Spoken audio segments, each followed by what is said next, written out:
Thiruvananthapuram കല്ലമ്പലത്ത് blade മാഫിയയുടെ ഭീഷണിയെ തുടർന്ന് യുവാവ് വിവാഹത്തിൽ നിന്നും പിന്മാറി. ഇതേ തുടർന്ന് പ്രതിശ്രുത വധു ജീവനൊടുക്കാൻ ശ്രമിച്ചു. കല്ലമ്പലം സ്വദേശി കാജലാണ് ജീവനൊടുക്കാൻ ശ്രമിച്ചത്. കൊല്ലം സ്വദേശിയായ വിഷ്ണുവിനെയാണ് ബ്ലേഡ് മാഫിയ സംഘം ഭീഷണിപ്പെടുത്തിയത്.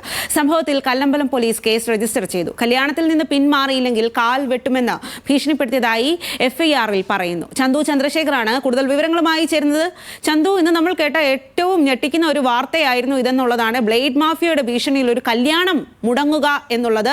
അതിൽ ഇപ്പോൾ കൂടുതൽ നടപടികളിലേക്ക് കാര്യങ്ങൾ കടന്നിട്ടുണ്ടോ? അതുപോലെ തന്നെ കാജലിന്റെ ആരോഗ്യനില എങ്ങനെയാണ്?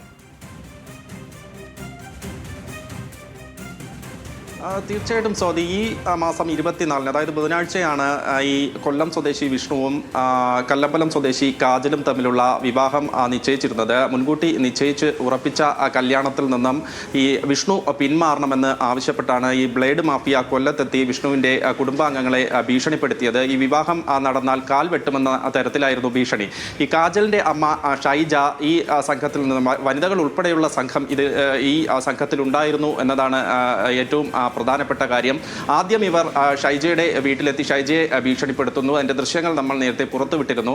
ഷൈജയെ ഭീഷണിപ്പെടുത്തിയതിന് ശേഷമാണ് ഇവർ കൊല്ലത്തെത്തി ഇത്തരത്തിൽ പ്രതിസുത വരനെ ഭീഷണിപ്പെടുത്തിയത്. ശേഷം ബന്ധുക്കൾ ജീവഭയം കൊണ്ട് ഈ കല്യാണത്തിൽ നിന്നും പിന്മാറുന്നു എന്ന് ഈ വീട്ടുകാരെ അറിയിക്കുകയായിരുന്നു. അതിൽ മനംനൊന്താണ് ഈ കാജൽ ജീവനൊടുക്കാൻ ശ്രമിച്ചത്.